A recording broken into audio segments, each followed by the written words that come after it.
Novo Testamento, leitura de número 12, em ordem cronológica, a vida de nosso Senhor. Marcos 5, verso 21. Marcos capítulo 5, versículo 21 até o 43. Tendo Jesus voltado de barco para outra margem, uma grande multidão se reuniu ao seu redor. Enquanto ele estava à beira do mar, então chegou ali um dos dirigentes da sinagoga, chamado Jairo. Vendo Jesus, prostrou-se aos seus pés e lhe implorou insistentemente: Minha filha está morrendo. Vem, por favor, impõe as mãos sobre ela, para que seja curada e que viva. Jesus foi com ele.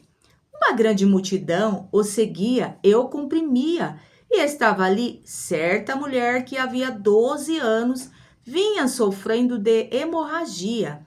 Ela padecera muito sob o cuidado de vários médicos e gastara tudo o que tinha, mas, em vez de melhorar, piorava. Quando ouviu falar de Jesus, chegou por trás dele, no meio da multidão, e tocou em seu manto, porque pensava: se eu tão somente tocar em seu manto, ficarei curada.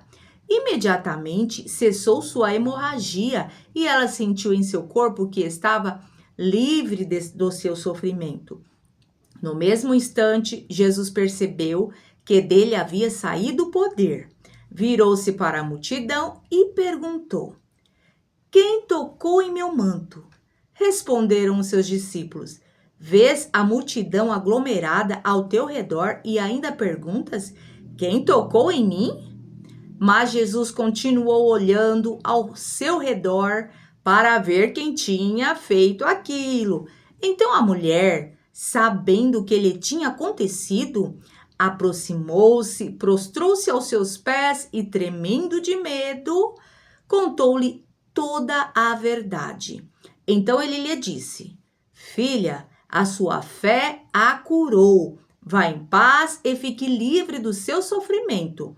Enquanto Jesus ainda estava falando, chegaram algumas pessoas da casa de Jairo, o dirigente da sinagoga. Sua filha morreu. Disseram eles: Não precisa mais incomodar o mestre. Não fazendo caso do que eles disseram, Jesus disse ao dirigente da sinagoga: Não tenha medo, tão somente creia. E não deixou ninguém segui-lo, senão Pedro, Tiago e João, irmão de Tiago. Quando chegaram à casa do dirigente da sinagoga, Jesus viu um alvoroço, com gente chorando e se lamentando em alta voz. Então entrou e lhes disse: Por que todo este alvoroço e lamento? A criança não está morta, mas dorme. Mas todos começaram a rir de Jesus. Ele, porém, ordenou que eles saíssem, tomou consigo o pai e a mãe da criança e os discípulos que estavam com ele, e entrou onde se encontrava a criança. Tomou-a pela mão e lhe disse: Talita cumi, que significa: Menina, eu lhe ordeno, levanta-se. Imediatamente a menina, que tinha 12 anos de idade, levantou-se e começou a andar. Isso os deixou atônitos. Ele deu ordens expressas para que não dissessem nada a ninguém e mandou que dessem a ela alguma coisa para comer. Lucas capítulo 8, verso 40 até o versículo 56, nos diz assim: Quando Jesus voltou, uma multidão o recebeu com alegria, pois todos o esperavam. Então um homem chamado Jairo, dirigente da sinagoga, veio e prostrou-se aos pés de Jesus, implorando-lhe que fosse à sua casa, porque sua única filha, de cerca de 12 anos, estava à morte.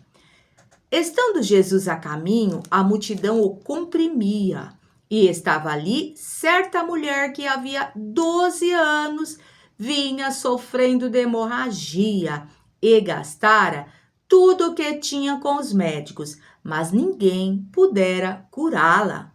Ela chegou por trás dele, tocou na borda de seu manto e imediatamente cessou sua hemorragia. Quem tocou em mim? Perguntou Jesus. Como todos negassem, Pedro disse: Mestre, a multidão se aglomera e te comprime. Mas Jesus disse: Alguém tocou em mim. Eu sei que de mim saiu poder, saiu virtude. Então a mulher, vendo que não conseguiria passar desapercebida, veio tremendo e prostrou-se aos seus pés, na presença de todo o povo. Contou porque tinha tocado nele e como fora instantaneamente curada. Então ele lhe disse: Filha, a sua fé a curou. Vá em paz. Enquanto Jesus ainda estava falando, chegou alguém da casa de Jairo, o dirigente da sinagoga, e disse: Sua mulher, sua filha, morreu. Não incomode mais o mestre. Ouvindo isso, Jesus disse a Jairo: Jairo, não tenha medo. Tão somente creia, e ela será curada. Quando chegou à casa de Jairo, não deixou ninguém entrar com ele, exceto Pedro, João e Tiago, e o pai e a mãe da criança. Enquanto isso, o povo estava lá se lamentando e chorando por ela. Não chorem, disse Jesus. Ela não está morta, mas dorme. Todos começaram a rir dele, pois sabiam que ela estava morta. Mas ele a tomou pela mão e disse: Menina, levante-se. O espírito dela voltou e ela se levantou imediatamente. Então Jesus lhes ordenou que lhe dessem de comer. Os pais dela ficaram maravilhados, atônitos. Mas ele lhes ordenou que não contassem a ninguém o que tinha acontecido. Olha só, nós lemos Marcos e Lucas. E Lucas relatou que o espírito dela voltou. Então, um complementa o outro, porque cada um viu a história de ângulo diferente, mas a história é a mesma. Mateus capítulo 9, do verso 27 ao 34, vai falar para nós sobre a cura de 2 cegos e de um mudo endemoniado. Mateus 9, 27. Saindo Jesus dali, 2 cegos o seguiram, clamando: Filho de Davi, tem misericórdia de nós. Entrando ele em casa, os cegos se aproximaram e ele lhes perguntou: Vocês creem que eu sou capaz de fazer isso? Eles responderam: Sim, Senhor. E ele, tocando nos olhos deles, disse: Que ele seja feito segundo a fé de vocês, a fé que vocês têm. E a visão deles foi restaurada. Então Jesus os advertiu severamente: Cuidem para que ninguém saiba disso. Eles, porém, saíram e espalharam a notícia por toda aquela região. Enquanto eles se retiravam, foi levado a Jesus um homem endemoniado que não podia falar. Quando o demônio foi expulso, o mudo começou a falar. A multidão ficou admirada e disse: Nunca se viu nada parecido em Israel? Mas os fariseus diziam: É pelo príncipe dos demônios que ele expulsa demônio. Terceira viagem e agora a segunda rejeição em Nazaré. Vai estar registrado no livro de Mateus, capítulo 13, do versículo 54 ao 58. Chegando à sua cidade, começou a ensinar o povo na sinagoga. Todos ficaram admirados e perguntavam: De onde lhe vem esta sabedoria e esses poderes miraculosos? Não é este o filho do carpinteiro? O nome de sua mãe não é Maria? E não são seus irmãos Tiago, José, Simão e Judas? Não estão conosco todas as suas irmãs? De onde vem? Pois ele obteve todas essas coisas? E ficavam escandalizados por causa dele. Mas Jesus lhes disse: só em sua própria terra e em sua própria casa é que um profeta não tem honra. E não realizou muitos milagres ali por causa da incredulidade deles.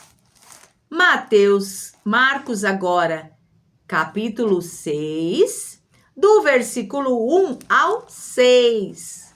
Jesus saiu dali e foi para a sua cidade, acompanhado dos seus discípulos. Quando chegou o sábado, começou a ensinar na sinagoga. E muitos dos que o ouviam ficavam admirados. De onde lhe vêm essas coisas? Perguntavam eles: que sabedoria é esta que lhe foi dada? E esses milagres que ele faz? Não é este o carpinteiro, o filho de Maria, irmão de Tiago, José, Judas e Simão? Não estão aqui conosco as suas irmãs? E ficavam escandalizados por causa dele. Jesus lhe disse: só em sua própria terra, entre seus parentes e em sua própria casa é que um profeta não tem honra? E não pode fazer ali nenhum milagre, exceto impor as mãos sobre alguns doentes e curá-los. E ficou admirado com a incredulidade deles. Então Jesus passou a percorrer os povoados ensinando. Mateus capítulo 9, o versículo 35 até o 38, vai falar sobre a terceira viagem pela Galileia e Jesus envia os 12. Jesus ia passando por todas as cidades e povoados, ensinando nas sinagogas, pregando as boas novas do reino e curando todas as enfermidades e doenças. Ao ver as multidões, teve compaixão delas, porque estavam aflitas e desamparadas, como ovelhas sem pastor. Então disse aos seus discípulos: a colheita é grande, mas os trabalhadores são poucos. Peçam, pois, ao Senhor da colheita que envie trabalhadores para a sua colheita. Mateus, capítulo 10, do versículo 1 ao 4. Chamando seus 12 discípulos, deu-lhes autoridade para expulsar espíritos imundos e curar todas as doenças e enfermidades. Estes são os nomes dos 12 apóstolos. Primeiro, Simão, chamado Pedro, e André, seu irmão. Tiago, filho de Zebedeu, e João, seu irmão. Filipe e Bartolomeu, Tomé e Mateus, o publicano. Tiago, filho de Alfeu, e Tadeu, Simão, o zelote, e Judas Iscariotes, que o traiu. Marcos capítulo 6, o versículo 7. Chamando os 12 para junto de si, enviou-os de dois em dois, ele deu-lhes autoridade sobre os espíritos imundos. Lucas capítulo 9, o verso 1 e o verso 2. Reunindo os 12, Jesus deu-lhes poder e autoridade para expulsar todos os demônios e curar doenças, e os enviou a pregar o reino de Deus e a curar os enfermos. Mateus, capítulo 10, do versículo 5 ao versículo 15, vai falar sobre as instruções para a jornada. Jesus enviou os 12 com as seguintes instruções: não se dirijam aos gentios, nem entrem em cidade alguma dos samaritanos. Antes dirijam-se às ovelhas perdidas de Israel. Por onde forem, preguem esta mensagem: o reino dos céus está próximo. Curem os enfermos, ressuscitem os mortos, purifiquem os leprosos, expulsem os demônios. Vocês receberam de graça, deem também de graça. Não levem nem ouro, nem prata, nem cobre em seus cintos. Não levem nenhum saco de viagem, nem túnica extra, nem sandálias, nem bordão, pois o trabalhador é digno do seu sustento. Na cidade ou povoado em que entrarem, procurem alguém digno de recebê-los e fiquem em sua casa até partirem. Ao entrarem na casa, saúdem-na. Se a casa for digna, que a paz de vocês repouse sobre ela. E se não for, que a paz retorne para vocês. Se alguém não os receber nem ouvir as suas palavras, sacudam a poeira dos pés quando saírem daquela casa ou cidade. Eu lhes digo a verdade.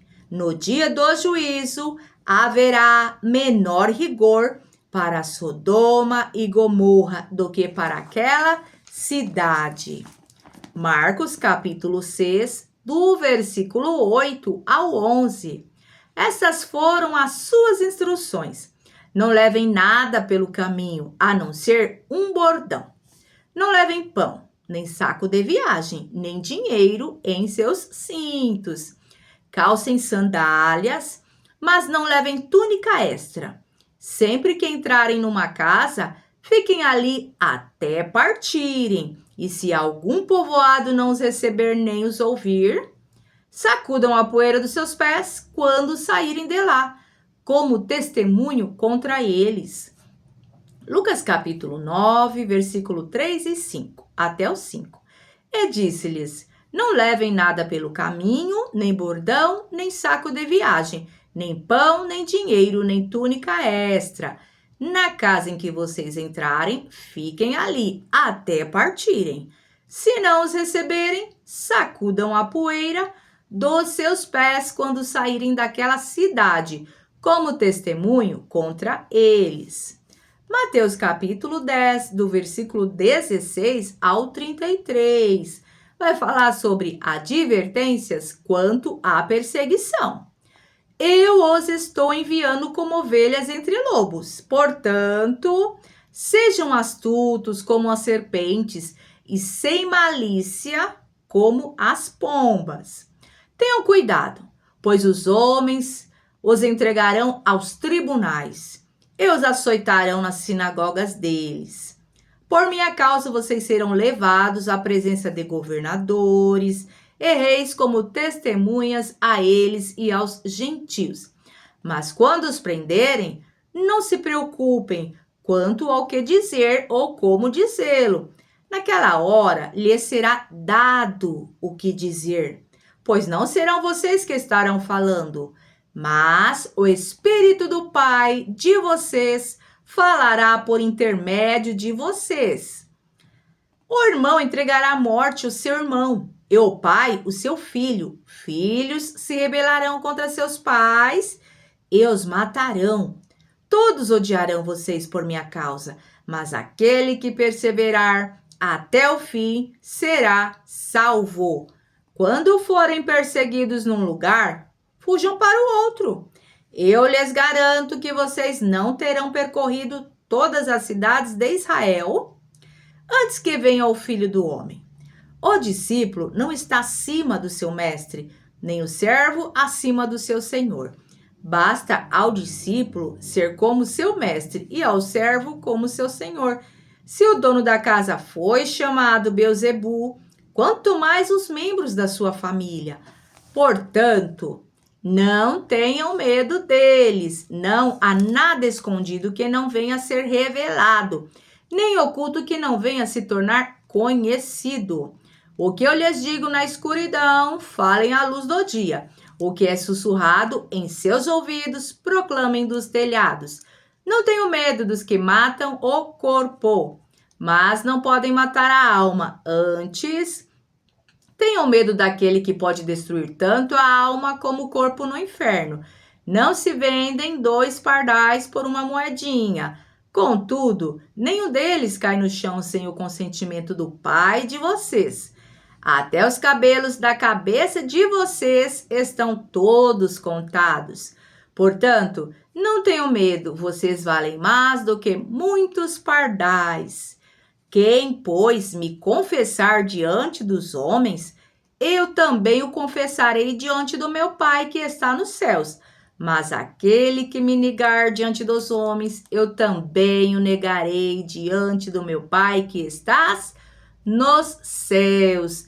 Deus abençoe. Até a próxima leitura, em nome do Senhor Jesus.